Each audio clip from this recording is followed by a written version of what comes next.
The U.S. Department of Energy is cleaning up the Oak Ridge Reservation of residual hazardous and radioactive contamination left over as a result of decades of nuclear energy research. Much of that work has been influenced by the Oak Ridge Site-Specific Advisory Board, a citizens panel that provides independent advice and recommendations on DOE's cleanup operations. You're welcome to attend the meetings and be part of this important work.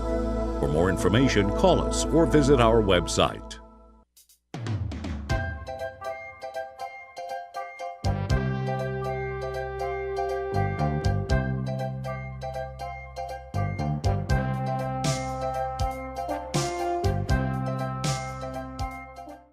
Tonight's presentation will be on the Environmental Management Stewardship Program. And our two outstanding presenters are Pat Halsey and Sally Brown. Pat Halsey's responsibilities include serving as the coordinator of the Oak Ridge Federal Facility Agreement administrative activities and the lead person for maintaining the agreement's administrative record. She has been responsible for these activities first with Martin Marietta in 1989 and then with the Department of Energy beginning in 1995. Her duties have been expanded in recent years to address the defined scope of the Oak Ridge Reservation National Priorities List site boundaries and tools necessary to support the information generated, required, and approved during remediation activities. That's an awful lot. But Pat is no stranger to this board. For 10 years, she was the Oak Ridge Site-Specific Advisory Board Federal Coordinator prior to Melissa joining us. She's an Oak Ridge native and holds a bachelor and master's degrees in chemistry and mathematics. And before you jump in, Pat, I'm going to go ahead and introduce our other rock star, Sally Brown, who's been an environmental scientist since 1998. She began her career as a field sampling technician at the Redstone Arsenal in Huntsville, Alabama, on a Department of Defense project. She started working on the DOE EM project in Oak Ridge for Restoration Services in 2000. Her roles over the last 14 years have included waste generation forecast support, subcontract coordinator, RCRA post-closure permit compliance, and since 2005, the long-term stewardship coordinator for the water quality program. Her responsibilities as a stewardship coordinator include reviewing CERCLA decision documents, working closely with the stewardship implementing organizations, tracking and maintaining stewardship, writing the stewardship sections of the annual remediation effectiveness report, and conducting the CERCLA 5-year review site visits. Sally has a BA in environmental studies and a minor in geology from the University of Tennessee. So we welcome your presentations. On the first slide, I wanted to point out that the Stewardship Committee has been very effective in Oak Ridge for many years. And as we started into the work of the FFA, there was an in-use working group Stewardship Committee formed to work strictly on the stewardship requirements. And I took this quote as from the goals of that group. And stewardship was defined back in 1998 as the acceptance of the responsibilities and implementation of activities necessary to maintain long-term protection of human health and environment from hazards posed by residual radioactive and chemically hazardous materials. And that's exactly what stewardship is meaning here in Oak Ridge. I put two drivers up there in CERCLA 121. There's a section that deals with the 5-year review document, which is a document or information that is fed to to the president every 5 years, and EPA has that responsibility to assure that the remedial actions that we have taken at the different sites are being protective to the environment and the human health. And you're going to hear me really emphasize those terms: long-term protectiveness of the environment and the human health.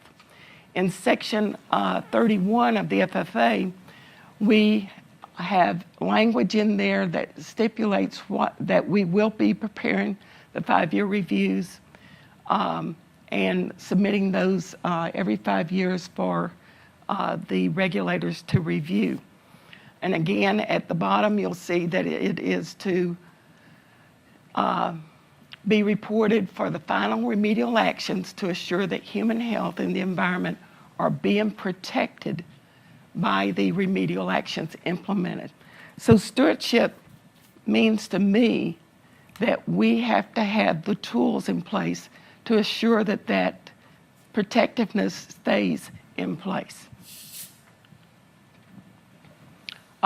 On this slide, I introduce the meaning of stewardship controls. You'll hear terms like land use controls, land use objectives, engineering controls, and we'll go into a little bit of details in the next couple of slides about those. The mechanisms that we have, that we use, is the pre and post remediation FFA primary documents, the annual RER that you're familiar with, the 5-year review for the remediation protectiveness, our surveillance and maintenance programs, and the controls that we put in place. All right, in your handout, you've got a better slide of this that shows, it should be easier for you to read. So if you could turn to slide 4, you'll see that we start the planning of stewardship with the signing of the ROD. That is our decision document. In that ROD, we stipulate what our land use objectives are. And those are pretty much like, we're going to clean this area up for industrial use.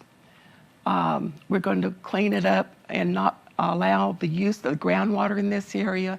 And it's very high level. Those are the objectives.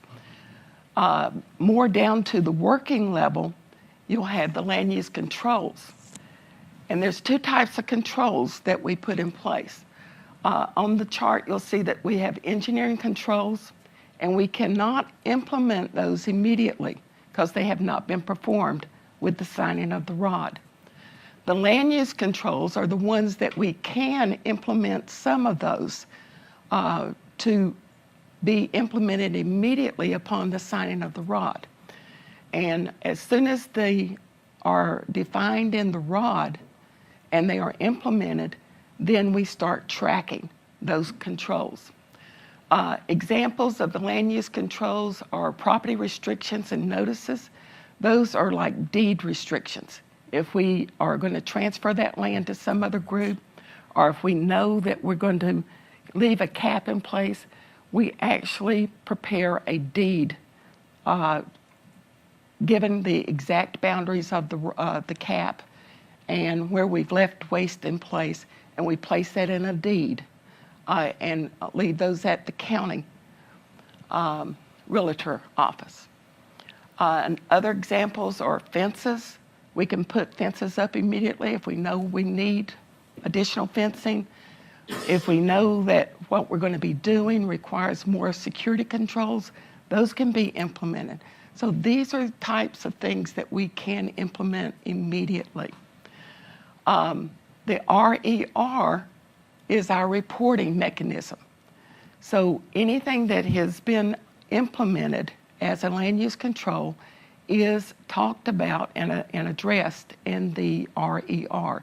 It's not just the monitoring, the tracking of the monitoring that we have in there. We also have the land use controls. So at number 1 and number 2, that's pretty much what I'm trying to convey there, is that in that RER, you're going to find not only the monitoring trends of how effective the remediation's being done, but you're also going to see the land use controls tracked, those that have been implemented. All right, once we've completed the engineering controls, and those are like excavation, putting in caps, source controls, like in situ grouting. Sometimes we just grout a tank rather than digging it up and removing it. If it's grouted in place, then that's the engineering control that we have performed. So once we get through the engineering controls, we create a completion document.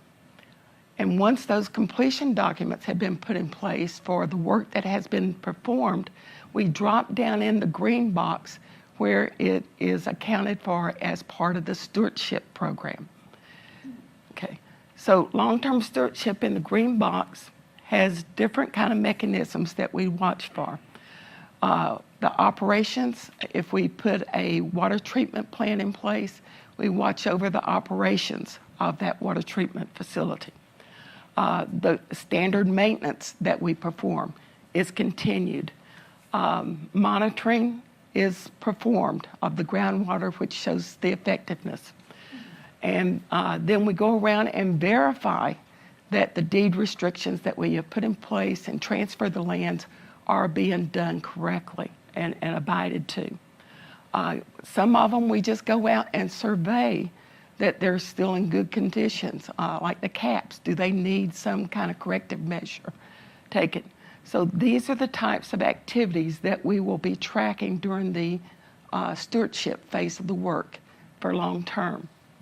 And then we've got the reporting mechanisms for the public to know what's going on within the stewardship program. That's being conducted under the annual RERs, which is the effectiveness report, and that happens annually. And every 5 years, we produce the 5-year review report, which is the protectiveness report. Is that remediation that we took at that site still protective? So that gives you a real good game plan as to what needs to be done, if anything more. And then we've got also added to our tool list a map for the public to be able to view and see what kind of issues have been addressed. I keep waiting for somebody else to click the button. Okay, the next 2 slides, I've listed the primary documents from the FFA that we utilize to address stewardship requirements on the reservation. The first and foremost is the ROD. And again, that reports what the land use objectives are, what remediation activities we're going to be performing, and what controls we're going to be utilizing. As we move through, a very recent report that we have started doing is for effectiveness reporting. We have generated a new watershed only. We don't need these at the single unit rods, but remedial action reports comprehensive monitoring plan. And this allows us to make sure that we are being consistent and doing exactly what we need to do in order to confirm the effectiveness of the work.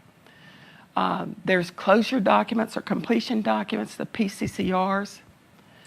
And then after we finished everything at that rod, we button it all up in a document called a remedial action report. That comes at the very end, and there's only one RER for each rod signed. That's where we need to go back and relook at the whole area that's addressed by the rod and fine-tune those long-term stewardship and the land use controls. So that's a very important document, but it takes us a while to get from the watershed rods all the way to the RARs. And then we've got the remediation effectiveness report, which is a primary document and it's produced annually. The tools that we're going to be discussing this evening.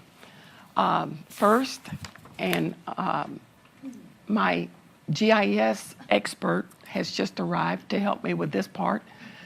We're going to be talking about the electronic tools that we have in place and are still building upon. We've got a GIS system which is mainly developed for the public to be able to see the site where we're conducting the work, where we know the contamination exists, and what's been addressed and how it was addressed. And we'll show you that in just a few minutes. We're also going to talk this evening about the Oak Ridge Environmental Information System, known most as ORSSAB. That's where we maintain all of the sampling data that has been collected prior to the rod being signed and after the rod has been signed.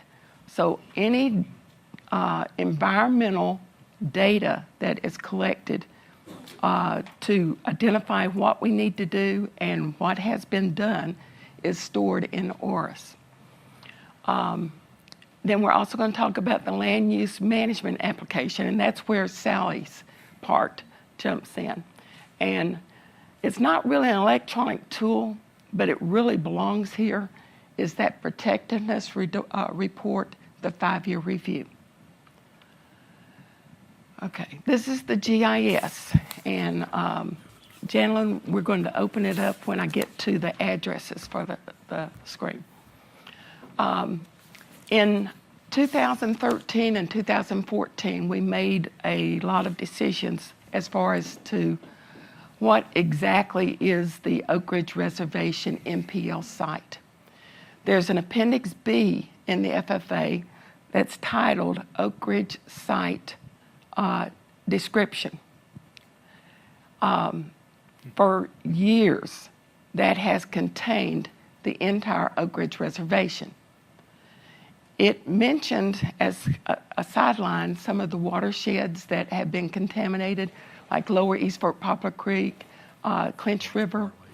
But what we've done with these environmental baseline surveys is go out with a very small amount of funding in our world, not your world, and convinced ourselves and the regulators that these areas have never been used by DOE or any federal organization and has left contamination in place.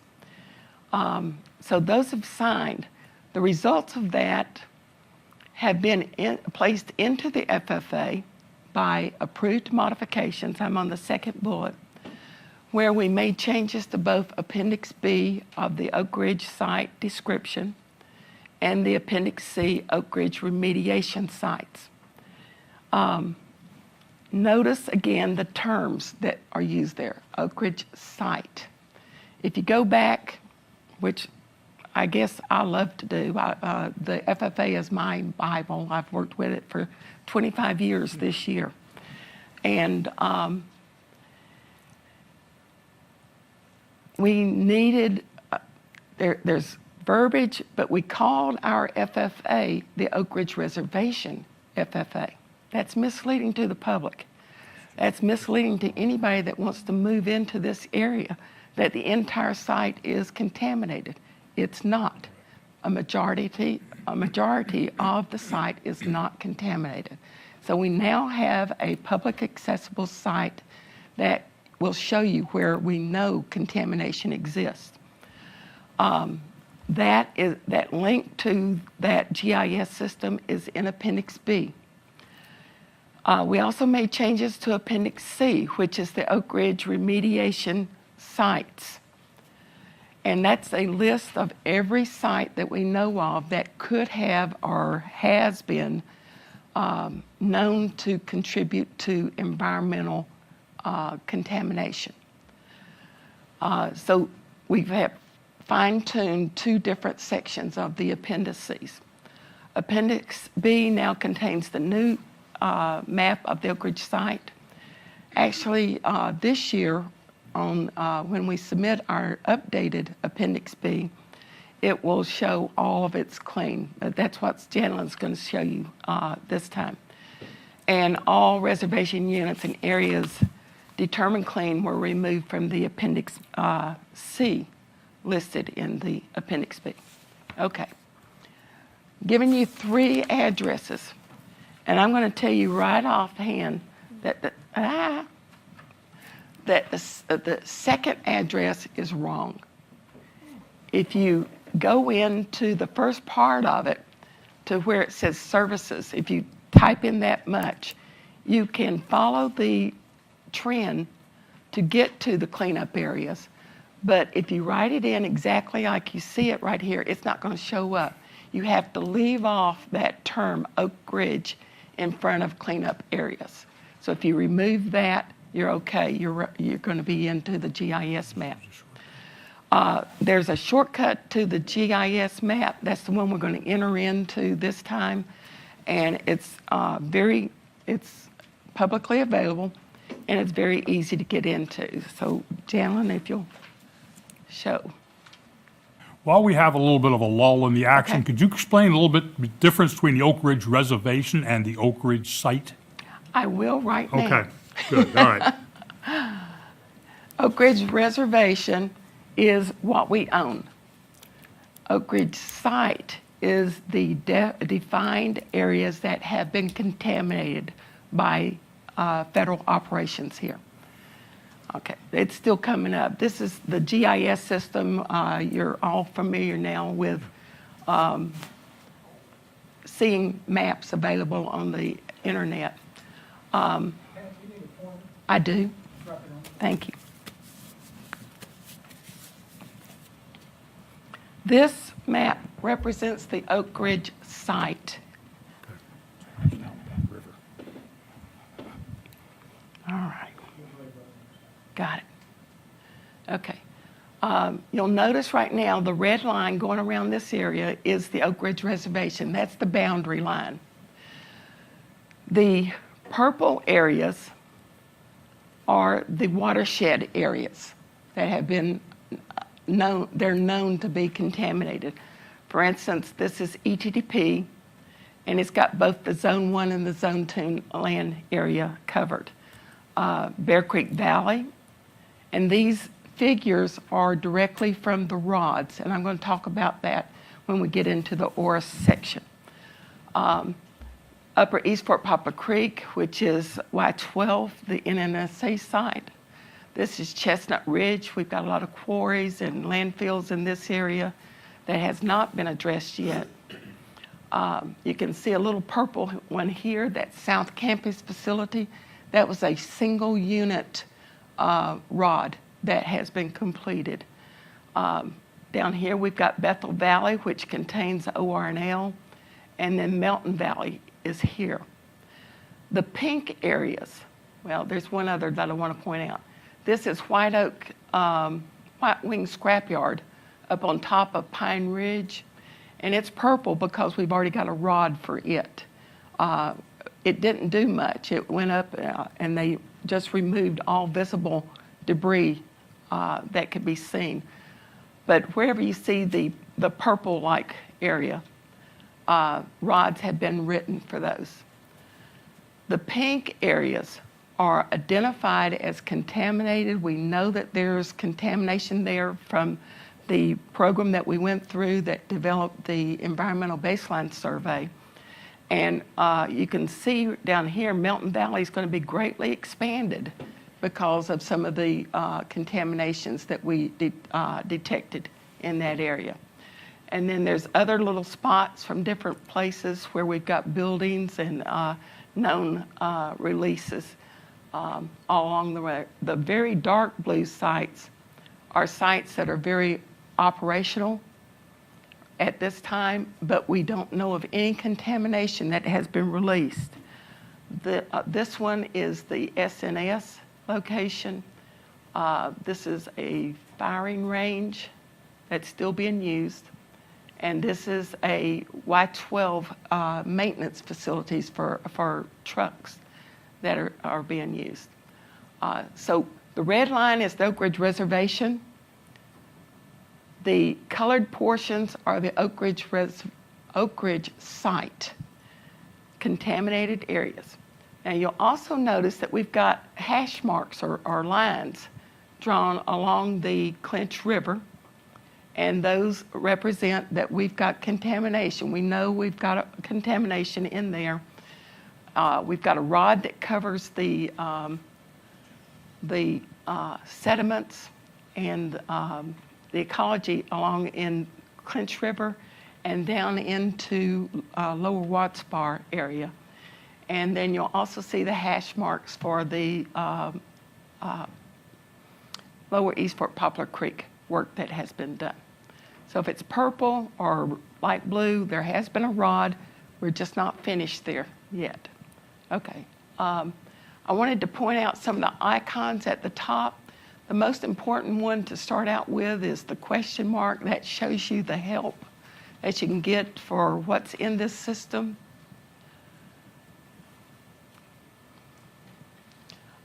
This is exploring the map, and it tells you how to use the map, to the mouse to do it, or the keyboard, or toolbar, and then it shows you the layers of the map contents. Can you show us that one? Okay.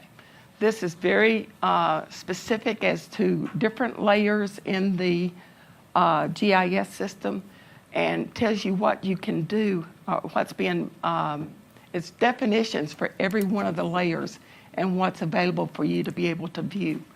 For instance, transportation would show the primary road systems. Does it have secondary roads? Secondary roads, and seemed like there was something else. Okay, so then we break it down into areas that we know. These are the color codes that were used. You'll notice we don't have any more of the tan, which is the areas that we knew and thought were clean, but have now been proven that way and approved. If ever groundwater moves in that direction or there's a release, we're right back into the FFA process. We can add back into Appendix C at any time any movement of contamination out of the established boundaries at this point. Okay, so we've got the transportation, the structures, that gives you the facilities, the off-site facilities, the fences, remediation areas, streams, where, and if you click on these in the layer list, then these will become visible to you. Boundaries and zones, natural features, imagery. All right, let's go back. Go back out of this section and go down to the bottom two maps. That one. There's the Oak Ridge Reservation map. There it comes. All right, this just shows where is the boundary of the Oak Ridge Reservation. Has nothing to do with the FFA at all, but it was the first identified MPL site listing. Okay, and the second map is the Oak Ridge site map. So if you ever want to just print it out, this will allow you to print it out. And this one actually shows it all the way from Salway Bridge down to the lower Watts Bar Dam. So it's the entire MPL site. Okay, now go back to the icons. Okay, some of these are very obvious anyway. The panning means you can move the screen back and forth. The plus and minus signs with the zoom in and the zoom out. I always do that reverse. That's why Janelyn's here, to keep me straight. But if we could zoom in, I think that's the term we use on the reservation. You can bring it more in focus. Let's see, go now to the book shape. This one I like. We have created fact sheets for all of the watersheds and the areas that have been contaminated under the FFA. So if you want to know something about Clinch River, let's just pick over here, Janelyn, in the Clinch River area. It'll bring up what was addressed, the sediment contamination, how many acres we addressed in that. There's a fact sheet, don't bring it up yet, but it also links to the ROD that was signed, the RAR, because we've completed that work, and that's that one document that ties everything together. And then there's a remedial action work plan just for people that are interested into exactly what was done. Now, if you'll go back to the fact sheet and click on it, this is a fact sheet format that the SSAB Stewardship Committee determined that they wanted the information in. First off, since this is for the public, the first question is it safe? And this is a very quick read on whether or not it's safe. We've got people that are fearful of going swimming or boating in the Clinch River because of potential contamination. So very quickly, it is safe for boating, skiing, swimming, and fishing. And then we've got a little advisory about limiting the amount of fish that you should actually consume. So there's some limits written in here. And then, are there use limitations for this area? So that's written out for each one of the watersheds and the publicly available areas. A little bit of background as to what's been done or why we did it, and then was the problem addressed? Well, in this case, we addressed part of the problems with the Clinch River. We still have to address the surface water, so that information would be in here. Okay, go back out to our, okay, I'm trying to go quickly. Then the information, exclamation point, if you'll just pick one, I don't care much where, that's fine.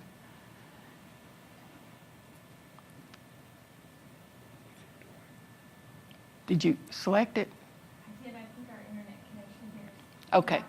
Well, let's just move on to the layers. There's a little stack of documents. The imagery slide allows you to make it sharper and clearer for the imagery from the GIS portion. And then the data slide, which I really like and use quite a bit, kind of allows you to see the buildings through the purple and the pink areas that are on the reservation. Okay. And if you live close to the reservation, you can also find your home, but I'm not supposed to tell you that. Okay, good. All right, try the, see, when she's moving the data, can you, down towards the bottom is OR now. And go back with the slide all the way out. And all you see is where the contamination as a total is suspected to be. And then as you bring it in, it allows you to start seeing the buildings that are underneath that area. And then you can select, I guess, go back, let's see. The remediated, do the remediated areas. Can you get Melton Valley there? Yeah. Okay. Okay. And the areas that have been remediated are in the orange /marked areas. That represents all of the caps that have been placed on it. Okay, so there's a lot of use for this tool. It's mainly developed for public access to information on what's been done and what is needed to be done. Okay, thank you, Janlyn. Now, ORS, and I'm going to try to go through this a little bit quicker because I don't have to go out on the website, but I really want to emphasize that I'd love to get my support for the ORS system in here to really show you some of the enhancements. It's neat. The ORS database, the Oak Ridge Environmental Information System, is available to the public and to the regulator parties. You can see all of the data that has been collected. The FFA requires this database, and I'm not going to go into all the detail here. And then I talked about the enhancements that we're making. They're related to single rod units and the watershed sub-project activities. It allows us to define exposure units within ETDP. and you can select one exposure unit and just see what kind of data was collected for that area. So it's like moving from a storage database where you just have access to the data to something that actually represents an area of the map and what data that you need to combine and average together to make the decisions. It also contains all the data that Lynn Sims and Sally use for generating the RER. Let me see. The second bullet talks about what we're currently working on. We are now placing into the ORS,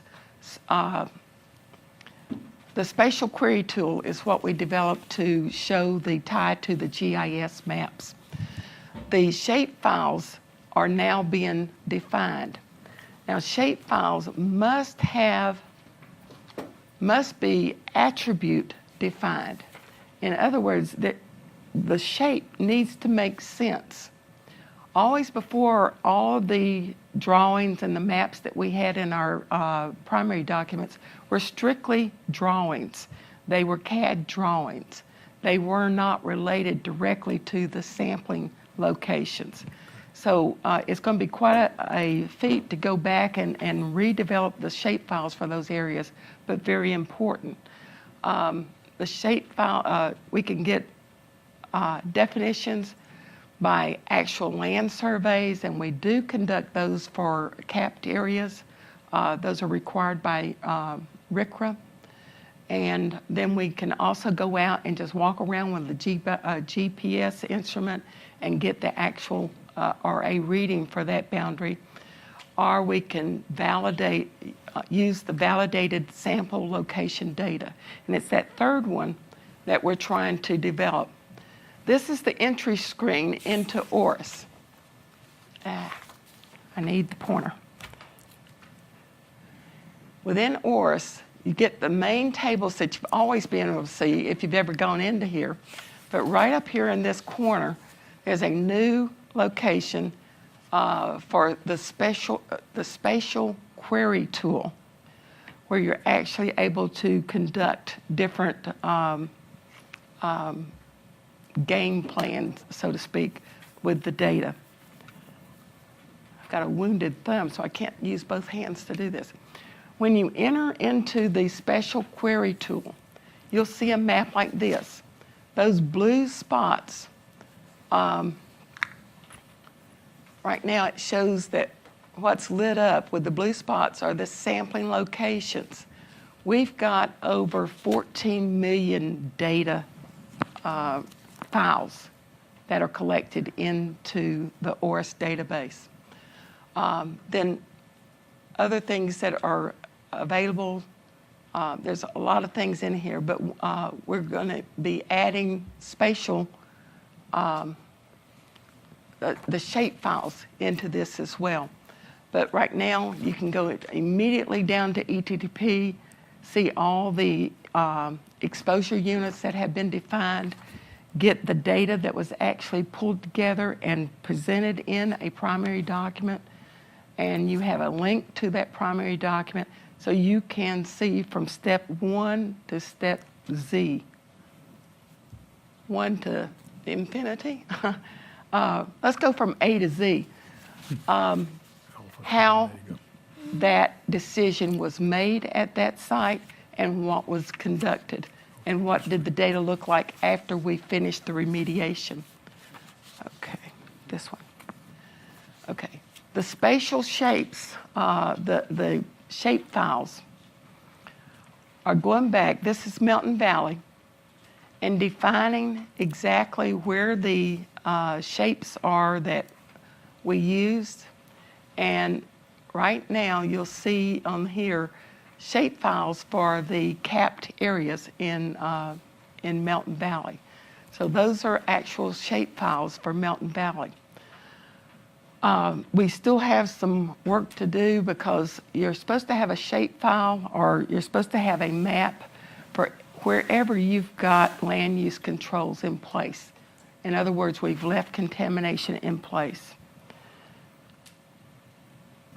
this summer I had an intern work with me, and the task that I gave her was to create the shapefile for the lower East Fork Poplar Creek, because that's the one that goes through the city of Oak Ridge. When she first started, she took the rod and defined where the lower East Fork Poplar Creek under the rod was where it started and where it ended. And we found out it actually started here in real close to Lake Reality. I had always assumed, based on maps that I had seen, that it started after it left the Y12 area, but that's not the truth. So defining these shapefiles well adds a lot of credibility to the work that we've done. It goes all the way down to where the lower East Fork Poplar Creek enters into the Poplar Creek area, which is down here.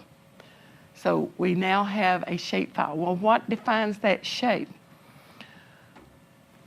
The boundaries of the lower East Fork Poplar Creek is from the edges of the creek on both sides to the 100-year floodplain. All right, we had a floodplain defined back in 1995 by TVA. Since then, we have, if I went to Janelyn's GIS system and asked her to bring up the 100-year floodplain, it would go in a totally different area, and it's based on FEMA's information. So here we have defined the shape that actually best represents the work that was done for lower East Fork Poplar Creek. What she had to work with is all the sampling locations that were done. Within those, this is down, let me go back for a minute. There were 2 areas for lower East Fork Poplar Creek where we had to do excavation.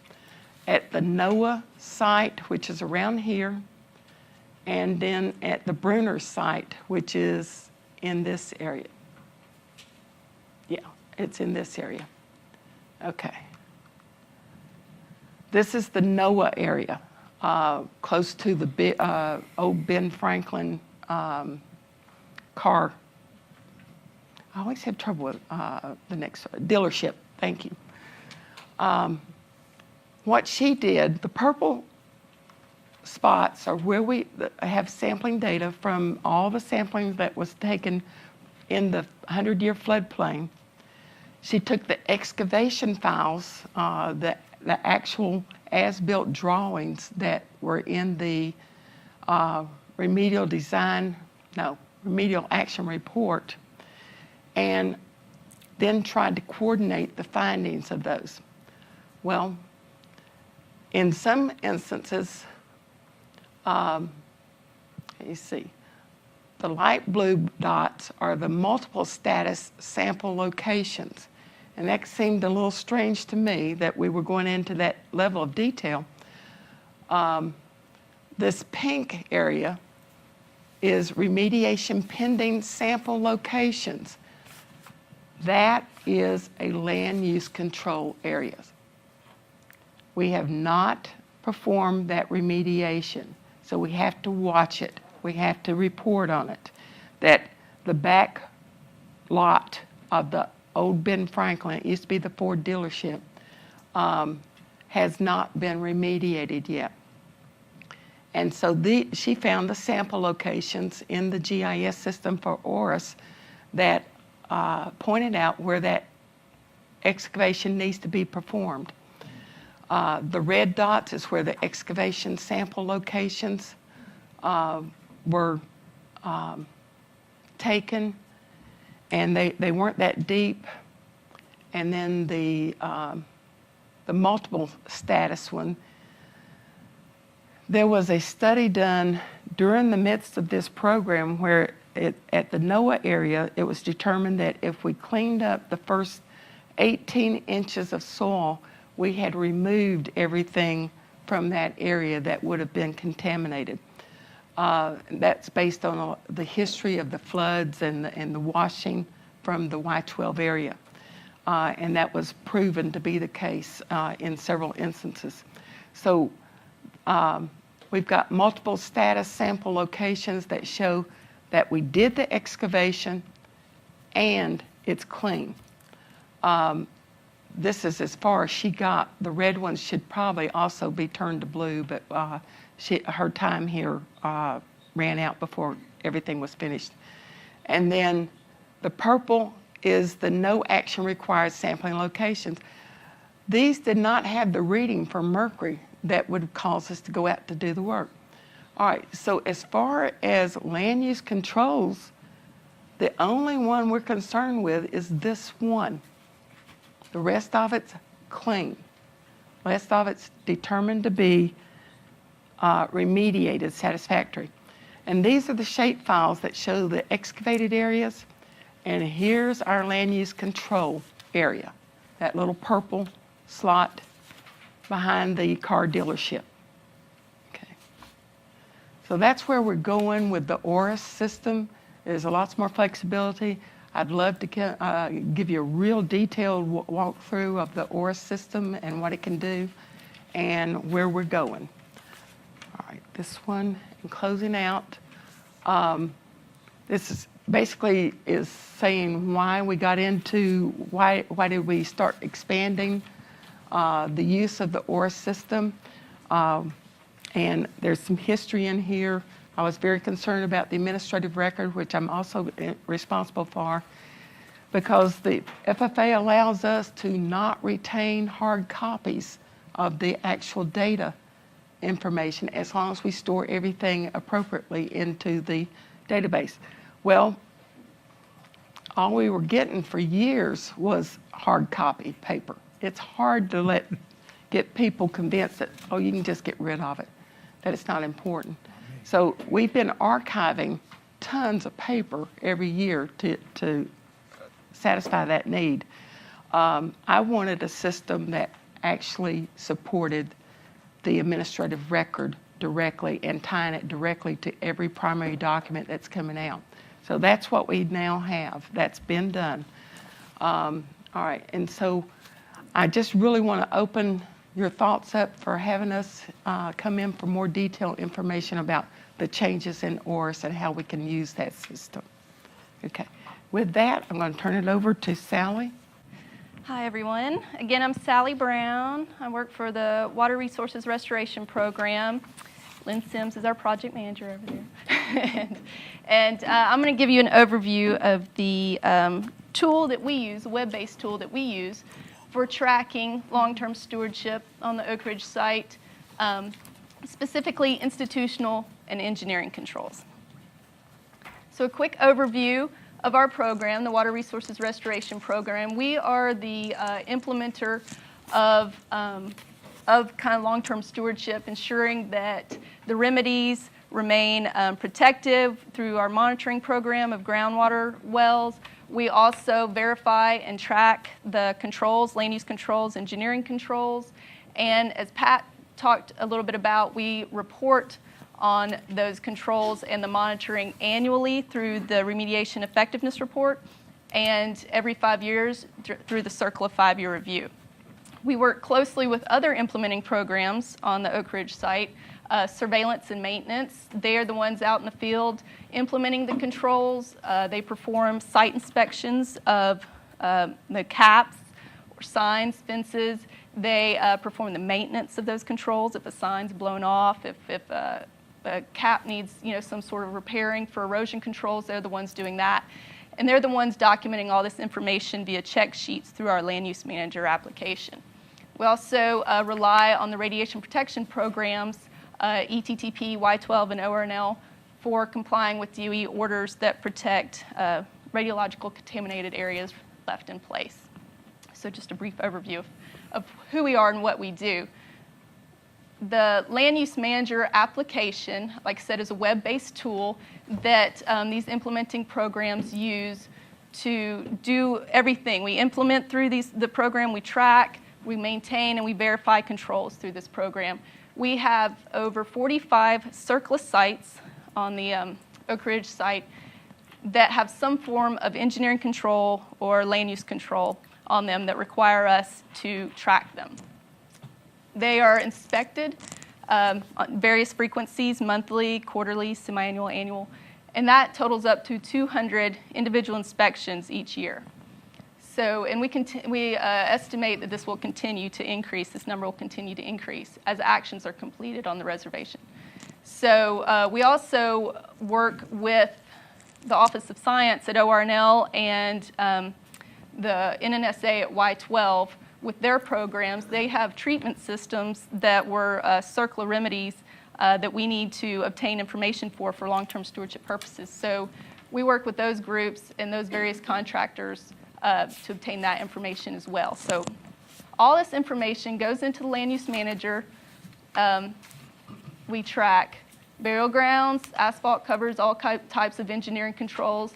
Like I said, the treatment systems, we have 7 circular treatment systems that we track. Groundwater monitoring wells are also loaded into land use manager. They undergo routine inspections, quarterly and annual inspections. We have sites with access controls, fences, gates, signs, security patrols that we track through land use manager. We have sites with advisory postings, like the Lower Watts Bar, Clinch River, Poplar Creek areas have TDEC posted signs and dredging permits for certain areas. We track that information in land use manager as well. And sites that just have institutional controls, maybe like South Campus facility that Pat mentioned has a deed on that site. We track that information in land use manager as well. So it's very comprehensive, covering all of our engineering controls through land use controls. Some system features. It's the biggest feature, of course, is that it allows for efficient tracking and accountable record of regulatory requirements and compliance, so ensuring that nothing is missed.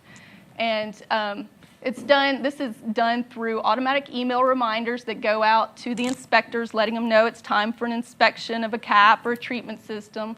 If a site requires maintenance, those maintenance requests are emailed to the facility manager. So it's all electronic, emails back and forth, letting everybody know when something needs to be done.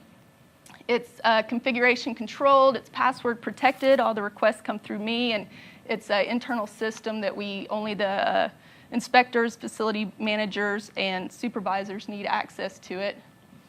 And through our site maintenance request process, we can track any maintenance required, any deficiencies that were noted, and that ensures that corrective actions are taken in a timely manner. And it's easily accessible in the field. Our inspectors use these exact laptops actually out in the field. These are Panasonic Toughbooks that our inspectors use. Benefits that we've gotten out of the system: it allows us to have a data repository, a one-stop shop for all of our site information. We've loaded all of our controls, contaminant data, the decision documents we need to access, any copies of deeds, maps, as-built, survey plats. We have it all loaded for each site, so that's been a big benefit. Now, having all this information in the system, we can pull metrics. We have a trending tool that we've added.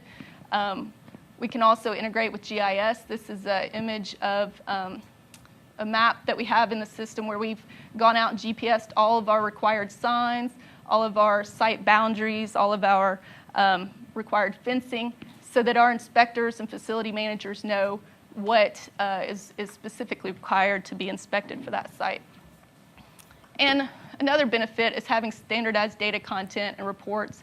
As you saw in the beginning, we organize with a lot of organizations to bring all this information into the system, and for many years it was different check sheets, different ways of accessing this information, and now having it all in one system with standardized questions and inspection items, we're all on the same page. And we have planned allowing some of this information at a high level to be available to the public. And our thought process here is that we're going to have a link on the ORS homepage for Land Use Manager map and another tool that the public could use. So an interactive map that would show you these figures are in the RER each year, and they would be the same figures you would find on the website, but it shows the land use control designations, ROD designated areas on the reservation, on the per watershed. And then you could click on a site where we have controls. You can see little icons for the controls, access controls, deeds, signs, inspections. Click on a site and it'll pop up a fact sheet for that site. And it just pulls information from the system for you, a little bit of site background, a recent photo, a link to the decision document. It shows whether it's a CERCLA required site, a RCRA site, or a DOE best management site, maybe a site that doesn't necessarily have a regulatory requirement on it, but we are inspecting it as a DOE best management. It also links you to the latest RER, so you can get information. Like Pat said, we annually we report a status of the institutional controls and engineering controls in the RER each year. So this is a link to the latest RER for that information. And contaminants of concern are listed, and then the controls for that site. So this is still in the planning phase. We're working right now on getting these check sheets done for each of our sites, but the idea being that this would be available to the public. So this is a demo. I'm going to run you through some screenshots of a demo of the system so you can see what the inspector actually does in the system if he's entering in an inspection for the day. So this is our home page, and again, it's a web-based application, so we have a web link up there that they log into, username and password. This is the home page. We have some quick metrics here that are really more useful for project management, knowing how many sites have been inspected in the last week, a year-to-date counter, a fiscal year to previous fiscal year counter, and a total number of like engineering sites that we manage, institutional sites that we manage, and that sort of thing. So this is our home page. The inspector would come in here, click on the quick link inspections. It takes them to the list where they choose engineering control. They want to find out what's due at Y12 at Chestnut Ridge, and it pulls up all the inspections that are due for them. They can choose, whether it's a best management annual inspection they need to do. We're going to pick our best management monthly for Chestnut Ridge security pits. Click that, and it takes the inspector into their electronic inspection form. So here it is. It automatically populates it with their name, the date, and the time. They go through each of their inspection items. They're looking like at the cap drains, and it says, if I can read it that far, no evidence of missing or deteriorated, am I reading that right, damaged cap drains, I think at 18 locations. So they can go around and count all their cap drains, and then they can choose whether that inspection item is compliant, deficient, or not inspected. So if they choose deficient, they create a site maintenance request. You can see down here the site maintenance request is logged in. It says the cap drain number 7 needs replacing. Once that SMR is generated, an email is sent to the facility manager letting them know that an SMR has been generated, and they need to act on that activity to get it fixed. The inspector then can close out their form and hit submit. When they hit submit, another email goes to the facility manager. It says this inspection form has been completed. It's time for you to go in and approve it. So here I am, the facility manager, Paul Wadschlager. I've logged in. I'm looking for everything that's awaiting finalization with my name, and it pulls up what's waiting for me. I click on Chestnut Ridge Security Pits again. I look through, I notice everything is compliant. I do have this deficiency, which I'm aware of because it generated an SMR for me. I'm good to go with this, and I click Finalize Inspection. And it now highlights that it closes out the form. It's shut down and cannot change anything. It's finalized on this date by Paul Wadschlager. And now, if I want to go deal with my SMR, I can move over to my SMR log, pick what sites are in new SMRs for my engineered sites, And there's my new SMR that was generated. I can export this. If I have a long list of SMRs, I can export it to an Excel file. That's used by facility managers a lot for reporting to upper management what's going on.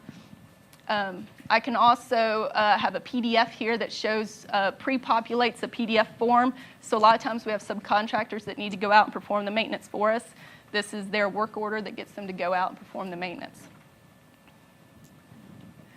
They also have the option of clicking on Show on Map, and they can pull up the site and find out which cap drain is damaged and, circle it, submit it to the subcontractor for maintenance as well, or just view what the site looks like. So a lot of benefits there. That's a quick overview. You can tell how easy it is for the inspector to go through and perform his inspections and the facility manager to approve them.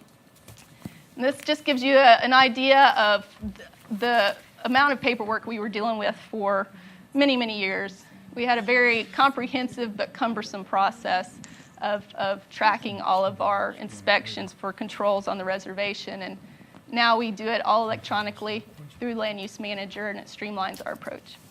That's it. Thank you. Thank you, Sally. Thank you, Pat. A lot of information was passed on towards us, very informative and jam-packed. We will now open the floor for questions. Dr. Hatcher. Thing that comes into my mind is we hear about this groundwater study that's ongoing now. Are there data in this system that would be useful for what Dave talked about earlier, the modeling? Are there compositional data of groundwater and contaminant data that would be in the groundwater that would be useful for that? Right now, for the groundwater model, we are retrieving the data from the Oak Ridge Environmental Information System. Okay. This is towards the Land Use Manager program. Are there any controls to make sure that the inspector actually did go out and do the work and not just plugging stuff in the computer because it's a rainy day or he doesn't feel like slogging through the fields? The supervisor, it gets passed to the supervisor, and the supervisor then validates it, and he is, a responsible individual going out there and checking it. I know that the site inspections for for a lot of the well maintenance, they're in teams of 1 or 2 individuals, and they go out there and check it together and tag team. Use your hearing. First for Pat, in your presentation, you made reference numerous times to this data being available to the public. It looks pretty impressive. I'm not a internet freak, but it's pretty neat. Do you have a counter on it to know how often the public looks at it? Yes, on the screenshot when you're just entering into the system, and in fact, it probably shows on the page for ORS doing the count in 2006. So since that time, there's been 57,834 visitors to the system. Thank you. I missed that. Secondly, and my wife would be the one who could do this best, is there a simple, I go to Google and say, I got some questions, will your site come up? Or do you even know? Just a Google search for what's going on at Oak Ridge, will I get there? I have myself gone on to Google to find about Oak Ridge Reservation or Oak Ridge, and there is a link to the ORS system. So you can get there via Google or the others? Yes. Okay. And then the last question is around the corner. I looked at all your charts. I maybe didn't hear you say it, but it said Cap 7 needs replacing. Did it generate a work order to replace Cap 7? Yes. Thank you. Yeah.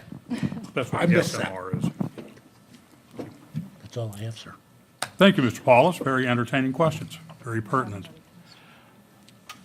Wanda. What are the deeds? I don't there's so much that she had to say that was so very interesting that I don't remember all that I wanted to know now. But anyway, what's the deeds? the deeds show where we have to put use restrictions on that land area. For instance, Melton Valley, where we put the caps over the waste that was buried there, that's telling the future generations through a publicly available deed that you're not to dig there. And it'll last thousands of years into the future. So it will probably most likely prevent anybody out using it for a homestead because deeds are always working. Anybody else? Oh, yes, Chris. Yes, I have one comment. I would like to add that Oak Ridge Environmental Information System also includes independent environmental monitoring data that was obtained by our office. So our data also fits in the system. And I have one question. I was very much impressed by the presentation, both presentations. My question is to Sally. Deed restrictions. What level of effort do we have to verify that these deed restrictions are actually noted and recorded in the county offices? Annually for the remediation effectiveness report, I go and check. So I go to the Anderson County, of course, their Register of Deeds is available online, so I make sure I can still access those online. For the Roane County deeds, I go to the courthouse and actually pull up the Melton Valley deeds and make sure that they're still accessible for the public to pull up. And I report on that in the RER that the deed was checked annually, verified that it was still in place and accessible. I want to thank Pat and Sally. Let's give them a round of applause.